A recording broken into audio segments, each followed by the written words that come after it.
Hey everyone, Don G. Corleone here, and yeah, this is our first video following the very end of the actors' strike.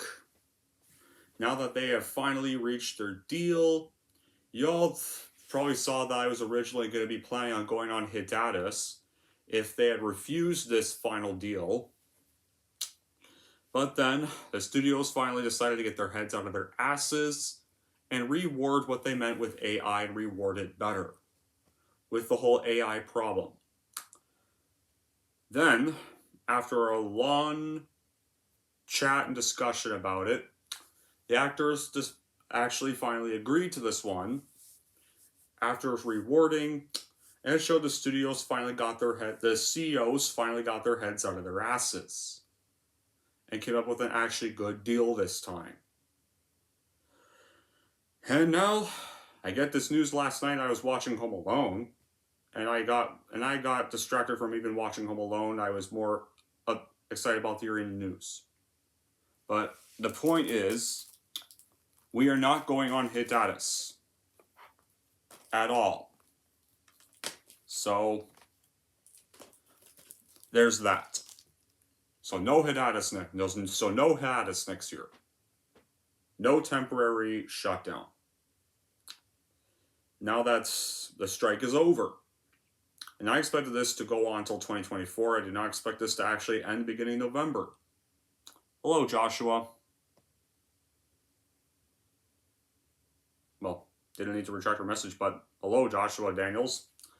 But yeah, we are now onto our first video. I'm sorry I have not been planning reviews. I'm going to try to get back on track with reviews, but Halloween Horror was very stressful, so I kind of want a bit of a breather from reviews, because I had to really make a lot of deadlines, so I wanted a breather from that. I wanted a breather from reviews for a little bit.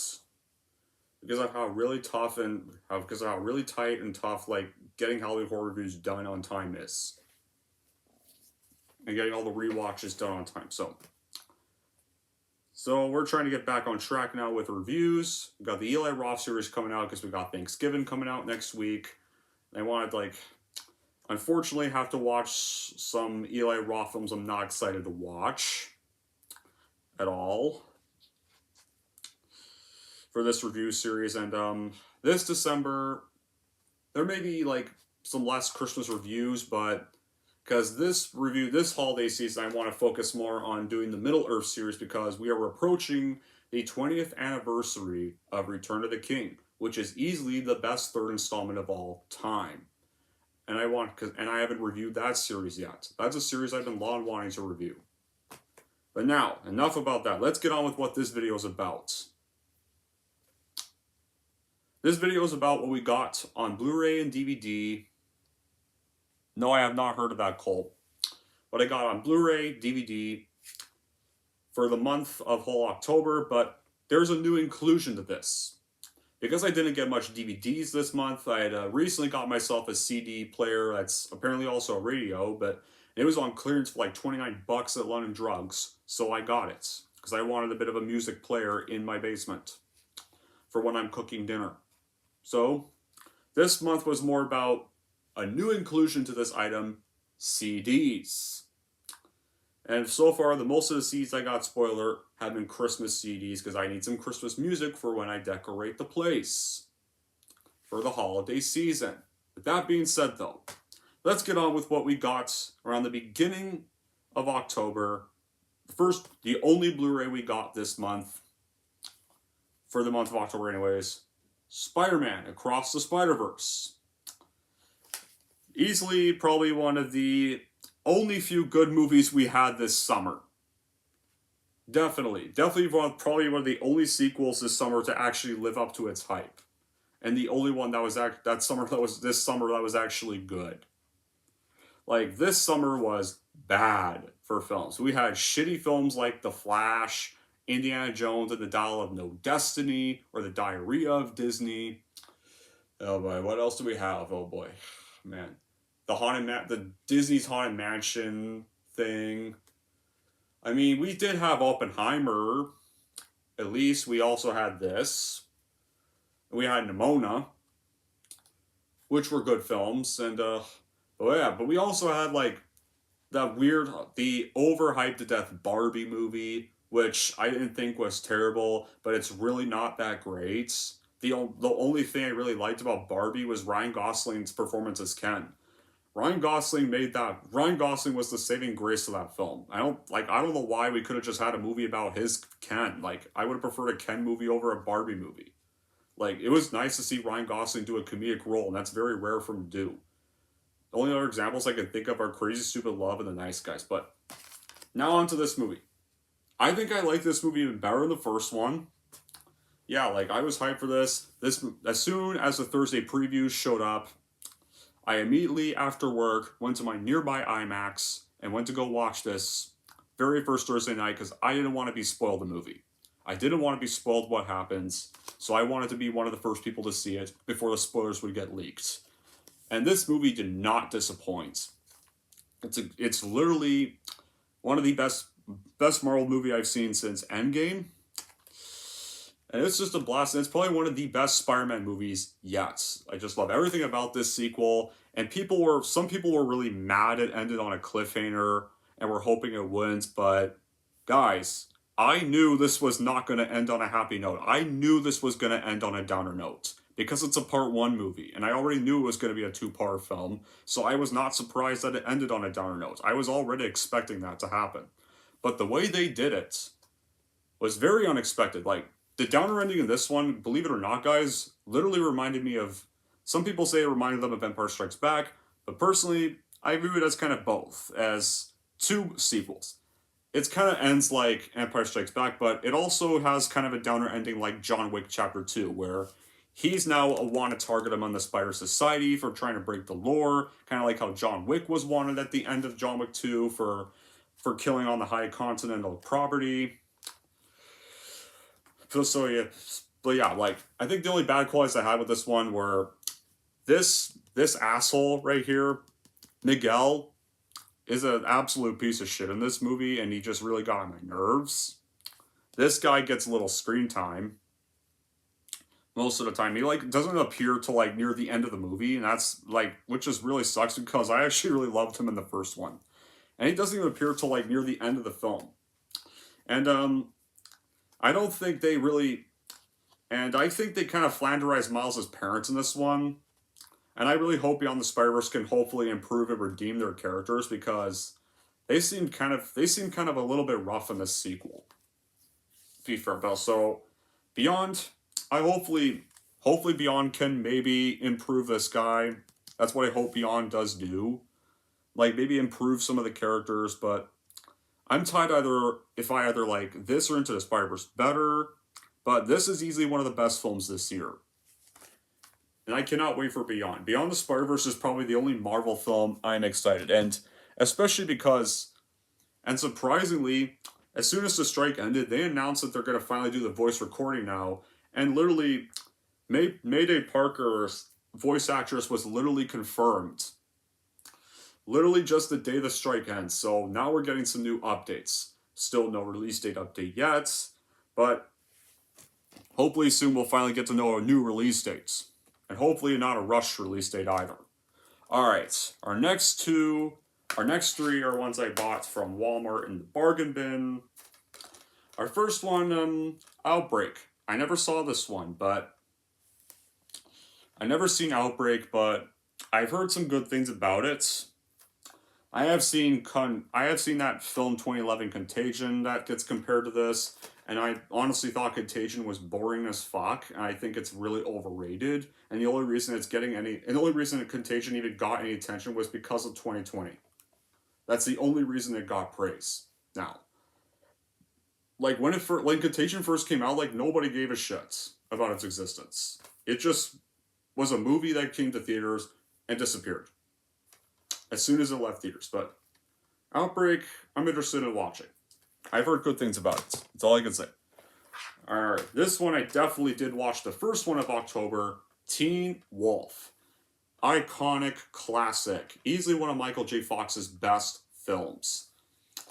It's like, and honestly, you know that shitty Pixar movie Turning Red? This movie, the first one, It's like an actually good version of Turning Red. The actually good version of it. Yeah, Turning Red basically ripped off this movie, except made everything bad.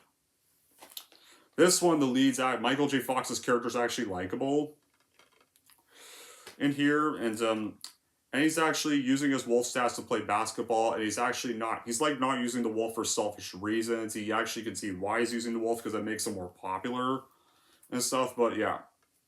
I definitely love this, and it's a real shame that Michael J. Fox had to retire too early, and had to get diagnosed with Parkinson's disease way too early, because this guy had a bright future and career ahead of him.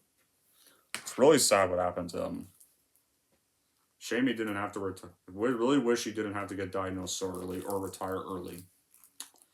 Now, our next one is another series I have not seen. Plan to check it out.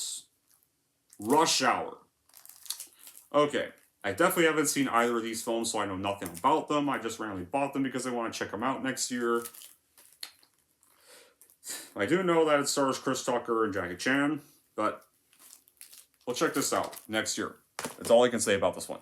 Alright, our next one is the final DVD I got, and this was one I did not expect to actually come out on DVD at all. It was a Christmas movie that premiered on HBO Max last year, and it was for a legacy sequel that I surprisingly enjoyed. And it's a sequel to one of the most iconic Christmas movies I've seen in my life, A Christmas Story Christmas. Yeah, I actually did not expect this to come out on DVD. Really did not. I thought it was just going to be an HBO Max only exclusive. Surprisingly, it came out on I literally found this on DVD at London Drugs. I was browsing through some of the Christmas CDs. Then I randomly saw this in DVD. I was like, wait, this got a DVD release? I didn't think this was going to get a DVD release. I thought it was...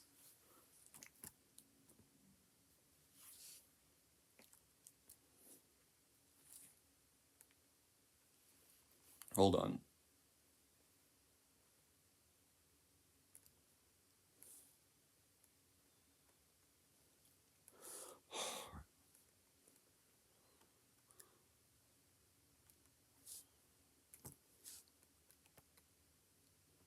Yeah.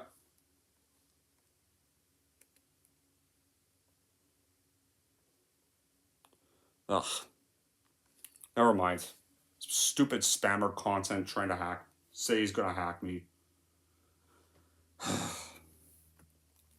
spamming the comments with that. And I reported his comments as bullying and harassment and hid the user from my channel.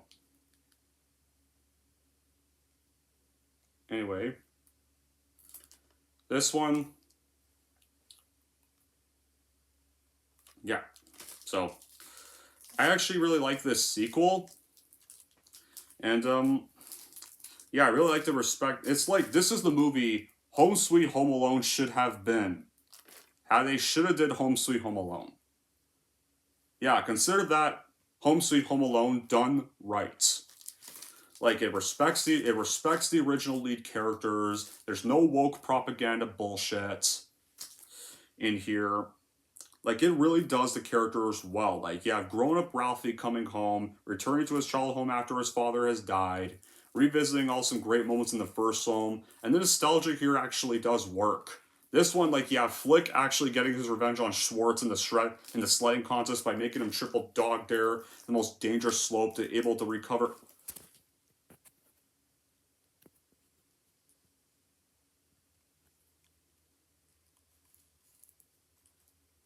The most dangerous, I mean, it's like, yeah, and there's no unlikable characters in this one. It treats the characters right. This movie here. And yeah, I actually really liked Christmas Story Christmas. Alright, and next up for our CDs, we have...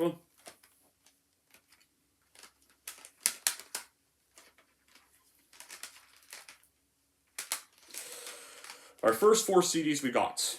Because now we're on to the CDs. These 4 were Christmas CDs, obviously. Most of the CDs I got last month were Christmas CDs to get for the CD player. Okay, guys.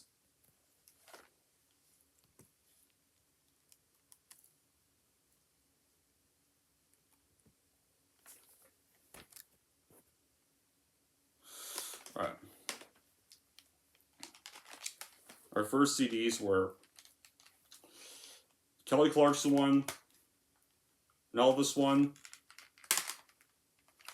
Mariah Carey one, Jackson 5 one. So, yeah. Already listened to half of these to death, but I'm still going to keep listening to them anyway for the holiday season. Alright, we got like 4 normal CDs. So, first ones we got are the Guardians of the Galaxy albums.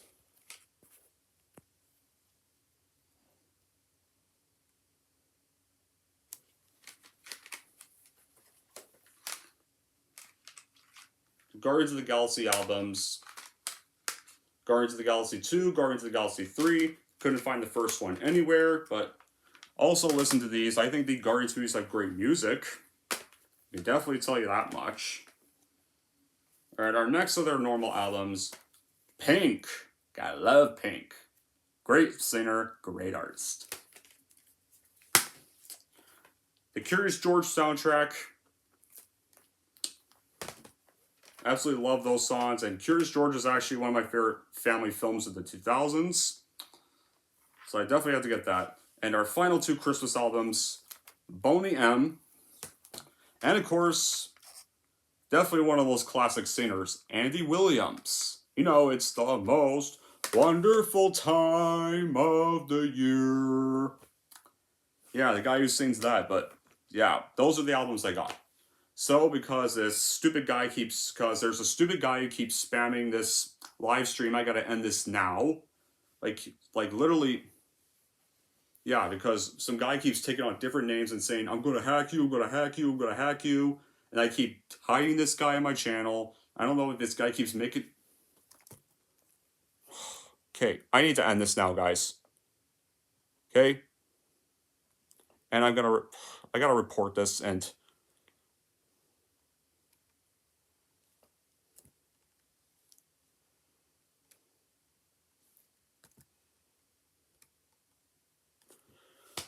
Okay, I'm gonna end this now, guys, but see ya.